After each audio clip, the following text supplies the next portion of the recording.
India exports yarn to Japan. India yarn मतलब धागा, thread, उसको किसको बेचता है? जापान को।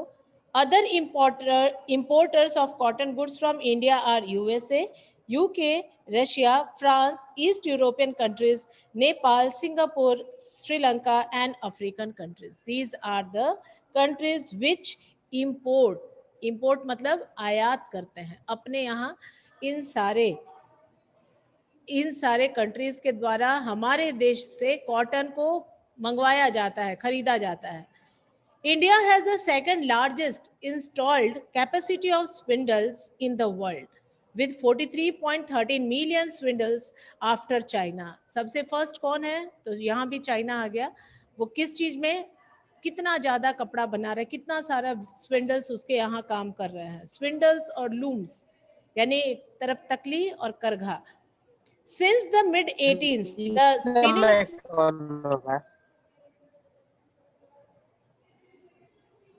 क्या बोल रहे हो? मैम इस समय शुरू हो गया तुम? इस समय क्या बोल रहे हो? आवाज लैगिंग हो रही है, क्लियर नहीं हो रहा, लेकिन बोलने के बजाय मानोगे नहीं, बोलोगे ही। आवाज तुम्हारी भी क्लियर नहीं हो, केवल टाइम वेस्ट हो रहा है, लेकिन बोलोगे ही तुम। क्या बोल रहे हो समझ ही नहीं आ रहा है, लेकिन बोलना है जरूरी।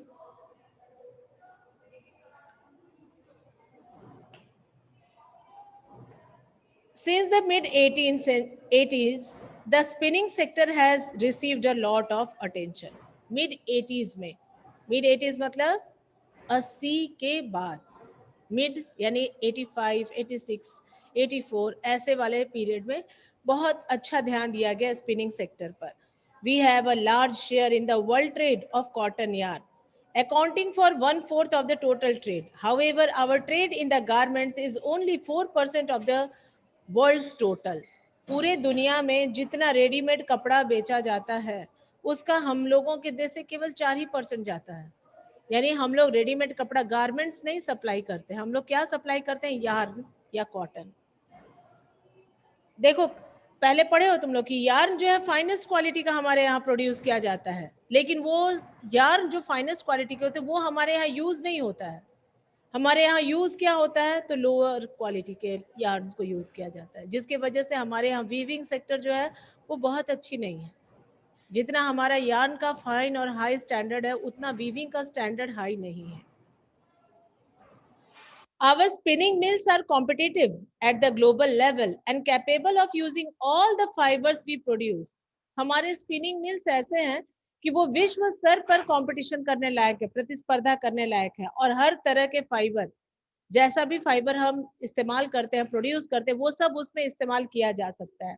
The weaving, knitting and processing units cannot use much of the high quality yarn that is produced in the country. लेकिन यूज कर सकते हैं, लेकिन जो हमारे देश में high quality of yarn produce होता है उसे यूज नहीं कर पाती। यहाँ देखो दिया गया, अंडरलाइन करो। There are some large and modern factories in these segments. क्या है? क्या बोल रहे हो? क्यों यूज नहीं कर पाते हैं? क्योंकि बेच देते हैं। पीछे पढ़े ना कि हम लोगों के यहाँ यार्न नहीं बेच दिया जाता है, फिनिश गुड्स को हम लोग नहीं बेचते, यही तो चिंता का विषय है। हम लोग यदि बना करके सामान बेचेंगे तो हमें प्रॉफिट होगा अच्छा, लेकिन हम बनाए बगैर ही उसे बेच देते हैं। बेच देते हैं इसलिए क्योंकि पैसे की जरूरत रहती है, जितना पे तैयार होता है उतना ही पे सेल कर देते हैं, क्योंकि अच्छी क्वालिटी की है, कोई भी खरीद लेगा। और तो कपड़े उसी को धागे के हम उसी वही धागा का हम चाहिए, लोग मैम वही चाहिए, ये होना चाहिए। आगे पढ़ोगे वो चीजें आएंगी कि यहाँ पे सरकार का ध्यान आकर्षित करना है कि हम धागा को बेचने के बजाय उसे अपने देश में यूज करें। क्यों हम दूसरे कंट्रीज को बेच रहे हैं और कम दाम पे बेच रहे हैं और खराब क्वालिटी की चीजों को यूज कर रहे हैं, जिससे हम लोगों को लॉस है। तो हम लोगों को ऐसा नहीं करना चाहिए, इसको थोड़ा सा इम्प्रूव करना चाहिए। पढ़ोगे अभी आएगा ये आगे। There are some large and modern factories in these segments, but most of the production is in fragmented small units. बहुत बड़े बड़े उद्यम भी हैं इस क्षेत्र में, लेकिन ये सब बिखरी हुई, फ्रेगमेंटेड, टुकड़ों टुकड़ों में बिखरी हुई इकाइयां हैं, which cater to the local markets. जो स्थानीय बाजार को ही पहुंचा देते हैं, वहीं के लिए काम करते हैं। This mismatch is a major drawback for the industry. कभी कभार पूछता है कि what is the drawback of the industry. अब फाइन क्वालिटी का यार्न हो रहा है और उसको हम यूज नहीं कर रहे हैं। बढ़िया से बढ़िया हमारा इंडस्ट्रीज जो है वो यूज कर सकते हैं यार्न को, लेकिन उन्हें वो बढ़िया से बढ़िया क्वालिटी यूज करने के लिए मिलता ही नहीं। इनको लो क्वालिटी ऑफ यार्न मिलता है, और जो भी चीजें जो फ्रेगमेंटेड यूनिट्स में है वो लोकल मार्केट में ही उन चीजों को बेच देती है, उसको लोकल मार्केट को ही कैटर कर देती हैं, और उसको हम एक्सपोर्ट नहीं करते। तो ये सारी चीजें हैं जो कि हमारे यहाँ जो भी वीविंग सेक्टर है और जो स्पिनिंग सेक्टर है, दोनों के बीच में मिस मैच है, एक जैसा नहीं है, जिससे कि दोनों ही सेक्टर को फायदा हो सके। This mismatch is a major drawback for the industry. As a result, many of our spinners export yarn. देखो क्यों यार्न को बेच देते हैं, यहाँ दिया गया है इसी मिसमैच की वजह से, क्योंकि कुछ लोग लोकल को बेच देते हैं, कुछ कहीं और बेच देते हैं। तो बहुत सारे हमारे जो लोग हैं जो स्पिन करते हैं, धागा तैयार करते हैं, स्पिनर्स, वो एक्सपोर्ट कर देते हैं, export cotton yarn, while apparel garment manufacturers have to import fabric. ये एक्सपोर्ट कर देते हैं कॉटन के यार्न को ही, धागा को ही, जबकि वहीं पर उन्हें गारमेंट के लिए, गारमेंट तैयार करने के लिए, हम लोग देखते हैं कि गारमेंट को मैन्युफैक्चर करने के लिए क्या होता है, इंपोर्ट करना पड़ता है, फैब्रिक, धागा खरीदना पड़ता है, और बेच दे रहे हैं हम धागे को, और फिर धागा खरीद रहे हैं। अच्छी क्वालिटी की धागा हमारे यहाँ से जो यहाँ के स्पिनर्स हैं वो दूसरे देश में बेच दे रहे हैं, उनको लग रहा है हमें अच्छा पैसा मिल रहा है, यहाँ हम इंडिया में बेचेंगे तो उतना पैसा नहीं मिलेगा। जैसे यहाँ के बच्चे हैं जो बहुत अच्छा पढ़ लिख जाते हैं, बहुत अच्छी नॉलेज होती है, फॉरेन भागने की तैयारी करने लगते हैं, वही हाल यहाँ है।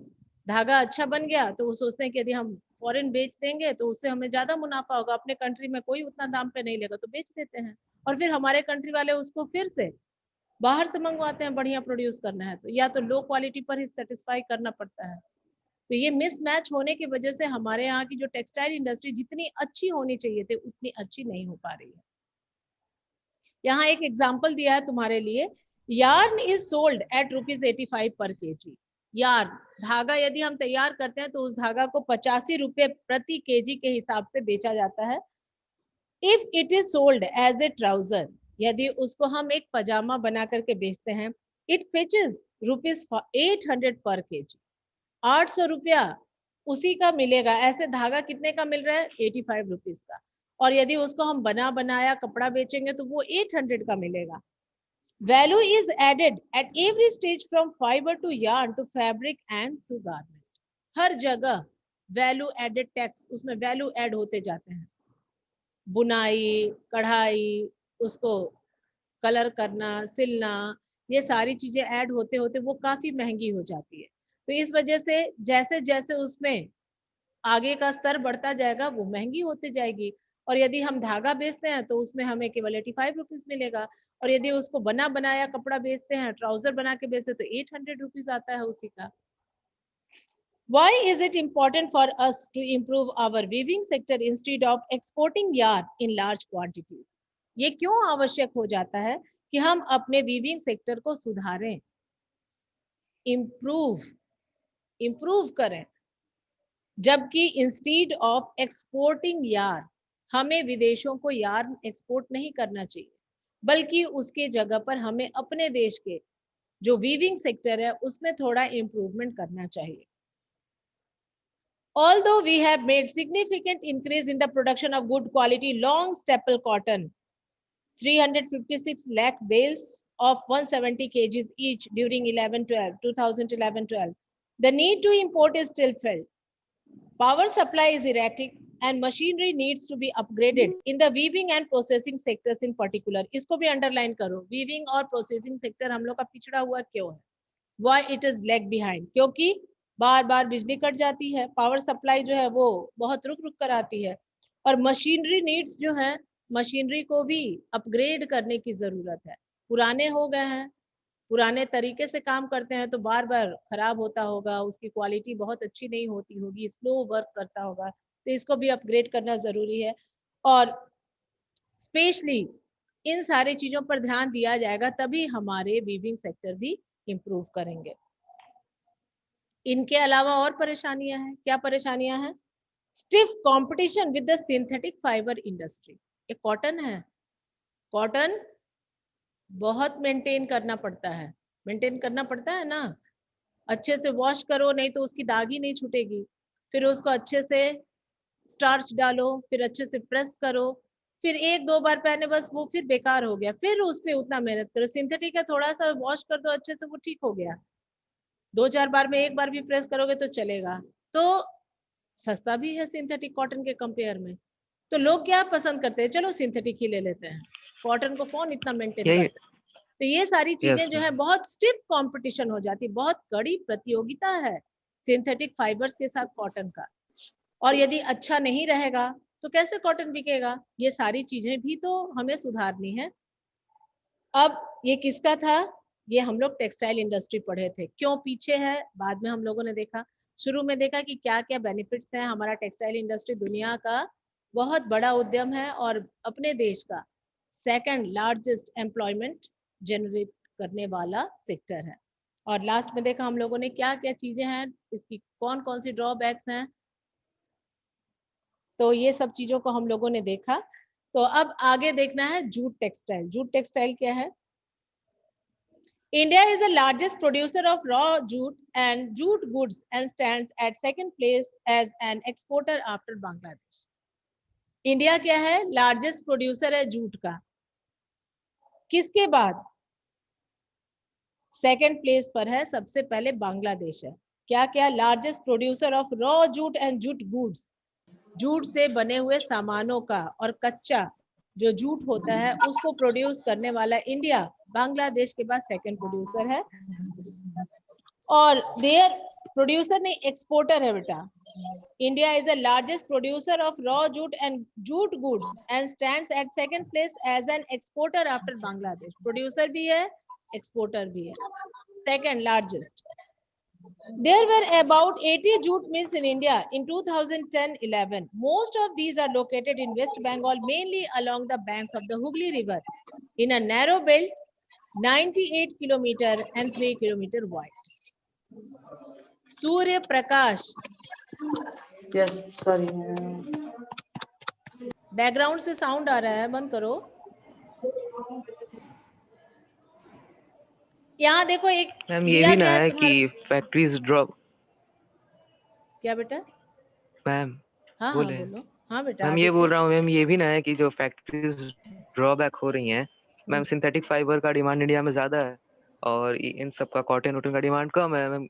लोग सिंथेटिक फाइबर ज्यादा पसंद करते हैं सभी लोग पहनने नहीं पसंद यस करते मैम। हैं, कॉटन जो है वो मैम बहुत मैम आरामदायक ज्यादा है। लोग तो इस वजह मैम से ही ज्यादा ना लोग स्टिफ तो वही ना, कंपटीशन हो रहा है। चीपर होता है।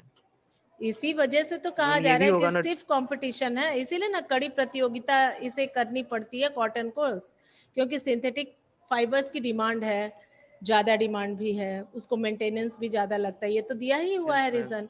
तो ये भी रीजन है, ये भी उसके साथ है, केवल यही रीजन नहीं है, यही नहीं ये भी।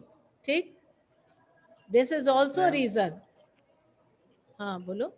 मैम इसीलिए ज्यादातर कॉटन भी बाहर चले जाते हैं, एक्सपोर्ट कर दिए जाते हैं तो कॉटन के क्योंकि इंडिया में कपड़े डिमांड यदि उसका हम कम लोग, है। यहाँ बात क्या चल रही है, कहा जा रहा है कि कॉटन के जो हम लोग धागे तैयार करते हैं, यस यार्न्स, उसको बेचने के बजाय हम यदि कपड़े बनाकर बेचें तो हमें ज्यादा प्रॉफिट होगा।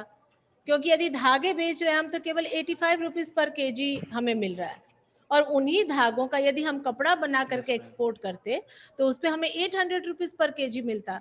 तो क्यों हम थ्रेड बेच दे रहे हैं? हमें उसको कपड़े के रूप में, गारमेंट के रूप में पूरा प्रिपेयर करके तैयार करके तब बेचना चाहिए था। बात ये चल रही है। तो अपने देश में स्टिफ कंपटीशन है, लेकिन बहुत सारे लोग कॉटन के खरीदार तो हैं। आज भी कॉटन पसंद करने वाले लोगों की बहुत बड़ी तादाद है।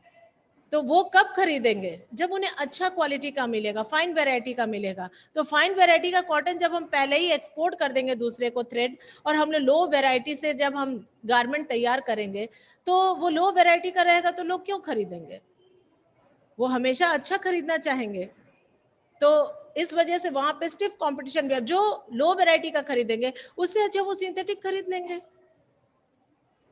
जब लो ही वैरायटी का हमें लेना तो उससे बेहतर सिंथेटिक हम यूज नहीं कर लेंगे। तो यहाँ पे ये बातें चीजें जो है वो यहाँ दे रहे हैं कि बहुत दिक्कत भरा हो जा रहा है कॉटन टेक्सटाइल इंडस्ट्री के लिए। ये नीचे जो दिया गया है ये सब चैलेंजेस है, challenges faced bye cotton industries. ऊपर जो तुम पढ़े थे वो क्या थे, तो वो सारे थे कि कैसे कैसे कॉटन इंडस्ट्रीज हमारे कंट्री में कंट्रीब्यूशन देता है, कितने लोग एम्प्लॉयड हैं, कितना उससे इनकम होता है, कितने लोग इस प्रक्रिया में लगे हुए हैं, किस तरीके से ये रन करता है। और लास्ट में दिया है ड्रॉबैक्स, चाहे वो कमियां हैं हमारी और यही हमारे लिए चैलेंजेस हैं जिसके वजह से हमें उन कमियों को दूर करने की ज़रूरत है। जब वो कमियां दूर हो जाएंगी तो फिर इसका भी डिमांड बढ़ जाएगा और इसमें और इनकम हो जाएगा, इनकम जनरेट होने लगेगा। ओके, तो अब हम लोग जूट मिल पढ़ रहे थे। तो जूट मिल में हम लोगों ने देखा कि सेकंड लार्जेस्ट प्रोड्यूसर भी है और सेकंड लार्जेस्ट एक्सपोर्टर भी है। सेकंड लार्जेस्ट प्रोड्यूसर और एक्सपोर्टर क्यों है? क्योंकि हमसे भी ज्यादा प्रोड्यूस करने वाला और एक्सपोर्ट करने वाला हमारा पड़ोसी देश बांग्लादेश है। हम लोग सेकंड नंबर पर हैं। यहाँ पे देखो एक छोटा सा बॉक्स दिया गया है, लेकिन that is very important, you must know that fact what is given here. The first jute mill was set up near Kolkata in 1859 at Risra. कहाँ पे ये सेटअप हुआ था? रिसरा में। After partition in 1947, the jute mills remained in India. देखो जो तुम लोगों को पहले बताए थे, पार्टीशन के बाद जो जूट की मिल्स थी वो तो भारत में रह गए। Jute mills remained in India, but 3/4 of the jute producing area went to Bangladesh. लेकिन 3/4 हिस्सा जो जूट प्रोड्यूस करने वाला वो कहाँ चला गया? बांग्लादेश में। यानी कि सुंदरबन डेल्टा का बहुत थोड़ा सा पार्ट हमारे पास है जो बहुत ही अच्छा है जूट के प्रोडक्शन के लिए, और उसका बड़ा पार्ट कहाँ चला गया है? बांग्लादेश में। तो बांग्लादेश जूट तो प्रोड्यूस कर लेगा, रॉ जूट, लेकिन उसके पास मिल नहीं है जिससे जूट को तैयार कर सके, उसका फाइबर बना सके, उसका कपड़ा बना सके। मिल तो हमारे पास दे दिए गए हैं, आफ्टर पार्टीशन मिल्स हमारे पास हो गए हैं, और एरियाज जो है जूट प्रोड्यूसिंग वो बांग्लादेश के पास चले गए ज्यादा मात्रा में। अब यहाँ पे दिया जा रहा है कि क्या फैक्टर्स रेस्पॉन्सिबल है, what are the factors responsible for the location of the jute industries in the Hooghly basin. Hooghly नदी के तट पर ही ये सारे जूट मिल्स एकत्रित है, लाइन से वहीं पर सारे जूट मिल बने हुए। क्यों हुगली बेसिन में है और कहीं भी जूट मिल की स्थापना क्यों नहीं की गई है? तो देखो, factors responsible for their location in the Hooghly basin are proximity of the jute producing areas. Proximity यानी कि वहां पर अवेलेबल है जूट प्रोड्यूसिंग एरिया आसपास में, हुगली नदी के किनारे खेतों में जूट का प्रोडक्शन होता है, पहला चीज।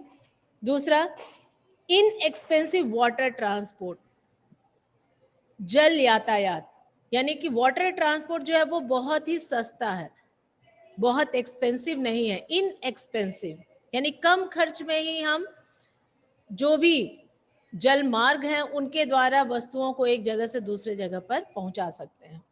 तीसरा चीज, supported by a good network of railways, roadways and waterways to facilitate movement of raw material to the mills. और रेलवे, रोडवेज और वाटरवे का एक बहुत ही अच्छा जाल बिछा हुआ है जिससे रॉ मटेरियल को लाने में, फिनिश्ड गुड्स को मार्केट तक पहुंचाने में कोई दिक्कत नहीं होती है। और साथ ही साथ abundant water for processing raw jute, cheap labor from West Bengal and adjoining states of Bihar, Orissa and Uttar Pradesh. तुम लोग पीछे देखे थे कि कोई भी फैक्ट्री स्टैब्लिश करने के लिए कौन कौन से कंडीशंस होते हैं, what factors are responsible for the location of a factory, you have studied. तो ये सारे लोकेशंस यहाँ पर हैं जिसके वजह से जूट इंडस्ट्री हुगली बेसिन के पास बहुत अच्छे मात्रा में अवेलेबल है, क्योंकि यहाँ पे जो लेबर फोर्स भी है वो बंगाल और बिहार के एडजॉइनिंग स्टेट्स जो है यहाँ से चले आते हैं काम करने के लिए, उत्तर प्रदेश से भी लोग चले जाते हैं। कोलकाता अर्बन एरिया भी है, मार्केट के रूप में भी सप्लाई होता है, वहीं पर सी पोर्ट है नज़दीक में, आराम से सामान को हम कहीं भी भेज सकते हैं, कहीं से भी ला सकते हैं। उसी तरीके से रेलवेज, वाटरवेज और तुम्हारे रोडवेज, ये सारा नेटवर्क बहुत अच्छा तैयार है जिससे कि आसानी से, सुगमता से कोई भी वस्तु एक जगह से दूसरी जगह तक आ सकती है, लोग भी आ सकते हैं और हम सामान को भी भेज सकते हैं। In 2010-11, the jute industry was supporting 3.7 lakh workers directly and another 40 lakh small and marginal farmers who were engaged in cultivation of jute and mesta. Many more people were associated indirectly. कहा जा रहा है 2010 और 11 में jute industry करीब 3.7 lakh workers को directly और दूसरे 40 लाख स्मॉल और मार्जिनल फार्मर्स को भी, फार्मर्स को इसलिए क्योंकि वो जूट उगाते हैं तो उनको भी इन्वॉल्व करती है, और 3.7 लाख वर्कर्स को भी डायरेक्टली जॉब देती है, एम्प्लॉयमेंट देती है। तो इस तरीके से बहुत सारे लोग डायरेक्टली और इनडायरेक्टली जूट इंडस्ट्री से जुड़े हुए रहते हैं। अब इसके लिए क्या चैलेंजेस है, जैसे हम लोग कॉटन इंडस्ट्री के लिए कुछ चैलेंजेस को देखें, वैसे यहाँ पे हम लोगों को देखना है कि what are the challenges faced by the industry, include stiff competition in the international market. पहला, अंतरराष्ट्रीय बाजार में बहुत ही कड़ी प्रतिस्पर्धा है जूट इंडस्ट्री के लिए, पहला point. Second, why, from which thing they have stiff competition? From synthetic substitute। जैसे अब जहाँ जूट के बोरे वगैरह चलते थे, जूट के थैले वगैरह चलते थे, वहां पे अब प्लास्टिक और पॉलीथीन वगैरह चल जाते हैं। प्लास्टिक का बोरा, जैसे कि प्लास्टिक का जो बोरा रहता है, जैसे सीमेंट वाला पैकेज आता है, तो पहले जब प्लास्टिक वाले बोरे कम होते थे, खाली जूट का ही इस्तेमाल होता था, तो बहुत ज्यादा इसकी खपत होती थी, तो वो बहुत जल्दी सड़ भी जाता है, तो लोग उसकी जगह पर ये सारे सिंथेटिक वाली चीजों को भी इस्तेमाल करने लगे। रस्सी में देखते हो, नायलॉन वाला रस्सी भी बहुत ज्यादा प्रचलन में है। We also use nylon thread और the rope for different type of purposes. Jute का ही पहले ये सारी चीजों में इस्तेमाल होता था, वहां अब हम लोग बहुत सारे सिंथेटिक चीजों का इस्तेमाल करते हैं, लेकिन सरकारी उद्यम में ये नेसेसरी कर दिया गया है कि हमें जूट को ही यूज करना है, तो इसलिए इसकी डिमांड अब बढ़ने लगी है। पढ़ेंगे अभी आगे हम लोग इसमें। Synthetic substitutes and from other competitors like Bangladesh, Brazil, Philippines, Egypt and Thailand. However, the internal demand has been on the increase due to government policy of mandatory use jute packaging. Underline कर लेना, सरकार ने इसे अनिवार्य कर दिया है कि जूट पैकेजिंग के लिए हमें किसी भी चीज को पैकेज करने के लिए जूट का ही पैकेजिंग चाहिए, तो इस वजह से जो भी सरकारी महकमे हैं उसमें जूट का इस्तेमाल होने लगा है, और तो सिंथेटिक फाइबर्स प्राइवेटली लोग यूज कर रहे हैं, लेकिन कम से कम गवर्नमेंटल वर्क में जब जूट का इस्तेमाल होने लगा है तो इसकी डिमांड बढ़ने लगी है।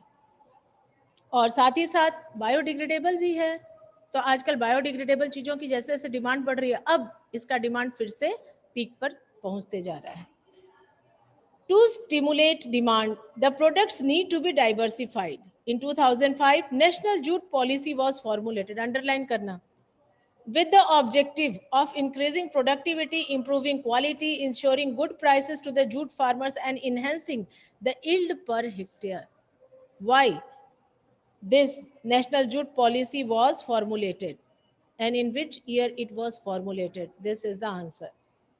The main markets are USA, Canada, Russia, United Arab Republic, UK, and Australia.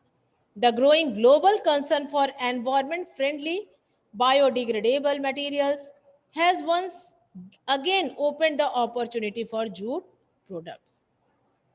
Biodegradable होने की वजह से और एनवायरमेंटल फ्रेंडली होने की वजह से फिर से जूट की मांग बढ़ने लगी है, लेकिन फिर भी कई चैलेंजेस हैं, जैसा कि हम लोगों ने ऊपर देखा, और इन सारी चैलेंजेस को दूर करना जरूरी है, और यही सब चैलेंजेस की वजह से जूट के लिए स्टिफ कंपटीशन भी हो जाता है मार्केट में। अंडरस्टूड? तो अब अगला है topic sugar industry. Sugar industry को आज स्टार्ट किया जाए, खत्म कर दिया जाए कि नहीं? अभी है टाइम, 15 मिनट्स पहले नहीं है, क्योंकि हम लोगों का लेट से लिंक भी गया है। अब अगला टॉपिक है मिनरल बेस्ड इंडस्ट्री, इसको कल पढ़ा जाएगा, आज कल नहीं, मंडे को। आज हम लोग शुगर इंडस्ट्री पढ़ ही लिया जाए, क्यों? अभी 10 मिनट टाइम है तुम्हारा। शुगर इंडस्ट्री, शुगर इंडस्ट्री के बारे में कौन क्या जानता है? यहीं पास में भी चीनी मिल था, आसपास में भी चीनी मिल तुम लोग देखे हो। गोरखपुर में तो बहुत सारे चीनी मिल हैं। तुम लोग कभी सुने हो नाम चीनी मिल का? नमस्ते sir. Yes ma'am. Yes, ma'am. हाँ, क्या जानते हो इसके बारे में? Yes, ma'am. Yes, do you know anything about this? बोलो, कुछ जानकारी है? नहीं? चलो हम लोग पढ़ के ही जानकारी प्राप्त करते हैं। जानकारी तो है, कुछ कुछ बच्चों को। ज्यादा शुगर। हाँ हाँ ठीक, ज्यादा प्रोड्यूस होता है। चलो देख लेते हैं क्या है शुगर इंडस्ट्री में। ओके, और जब पढ़ लोगे तो इससे रिलेटेड जानकारी भी तुम लोग प्राप्त करना, थोड़ा सा खोजना, देखना, सर्च करना। ओके, चलो sugar industry. India stand second. फिर यहाँ पे सेकंड आ गया, फर्स्ट पे कौन है? बोलो, शुगर इंडस्ट्री में फर्स्ट कौन है? ब्राजील होगा। चलो देखते हैं क्या दे रहा है। India stand second as a world producer of sugar but occupies the first place in the production of gur and khandsari. The raw material used in this industry is bulky and in haulage its sucrose content reduces. Where should the mills be ideally located? ये question important है बेटा। Sugar के जो industries हैं इनको कहाँ पर होना चाहिए, क्योंकि ये बहुत ही जगह घेरता है, बल्कि है इसका रॉ मटेरियल। ईख गन्ना जब हम लोग ले करके खेतों से जाते हैं तो बहुत जगह घेरता है, कई दिनों तक मिल के बाहर पड़ा हुआ रहता है, और दिन जैसे जैसे बड़ा होने लगता है, धूप तेज होने लगती है, उसका रस सूख जाता है, सुक्रोज कंटेंट उसमें कम हो जाता है। तो वही सवाल यहाँ पूछा जा रहा है कि ये कौन सा जगह उसके लिए आदर्श होगा जहां पर इसकी मिल को बनाया जाए। In 2010-11, there were over 662 sugar mills in the country spread over Uttar Pradesh, Bihar, Maharashtra, Karnataka, Tamil Nadu, Andhra Pradesh and Gujarat, along with Punjab, Haryana and Madhya Pradesh. 60% mills are in Uttar Pradesh and Bihar. This industry is seasonal in nature, so it is ideally suited to the cooperative sector. Underline kar lena. Can you explain why this is so? चूंकि ये seasonal है, 12 महीना ये काम नहीं करता है, इसीलिए ये कोऑपरेटिव सेक्टर में ज्यादा सूट करता है। ऐसा क्यों, क्या बता सकते हो? अब आगे देखो। In recent years, there is a tendency for the mills to shift and concentrate in the southern and western states, especially in Maharashtra. देखो यहाँ पे ये आंसर भी दिया हुआ है। Why? देखो, this is because the cane produced here has a higher sucrose content. वहां पर जो ईख प्रोड्यूस होता है उसमें सुक्रोज कंटेंट ज्यादा रहता है, गन्ने में रस ज्यादा होता है, क्योंकि वहां आसपास मॉइस्चर है। सी के वजह से वहां एटमॉस्फेयर में हमेशा नमी बनी हुई रहती है, जिससे ये सूखता नहीं है। सूखता नहीं है तो फिर उससे रस ज्यादा निकलता है और उससे चीनी ज्यादा बनेगा, सुक्रोज कंटेंट अच्छा रहता है उसमें। तो this is because the cane produced here has a higher sucrose content. The cooler climate also ensures a longer crushing season. ज्यादा दिनों तक क्रशिंग उसका चलता रहता है, क्योंकि ठंडा ठंडा मौसम है वहां, cool cool due to the sea. और साथ ही साथ moreover the cooperatives are more successful in these states. इन राज्यों में जो कोऑपरेटिव्स हैं वो बहुत अच्छे से काम करते हैं, और चूंकि सीजनल है तो गवर्नमेंट भी चाहती है कि कोऑपरेटिव सेक्टर्स को ही ये सौंप दिए जाए। तो इस वजह से इसका कंसंट्रेशन अब धीरे धीरे महाराष्ट्र की तरफ होने लगा है। 3 रीजंस है, यही तीनों है। अंडरलाइन कर लो, अंडरलाइन कर लो। मेजर चैलेंजेस, क्या क्या चैलेंजेस है शुगर इंडस्ट्री के लिए? Include the seasonal nature of the industry, second है old and inefficient methods of production, और थर्ड है transport delay in reaching cane to factories and the need to maximize the use of baggage. ये तीनों challenges हैं इसके, और इन तीनों, हाँ बेटा बोलो। yes, क्या बेटा कुछ पूछना है क्या? बोलो। No, ma'am. नहीं तो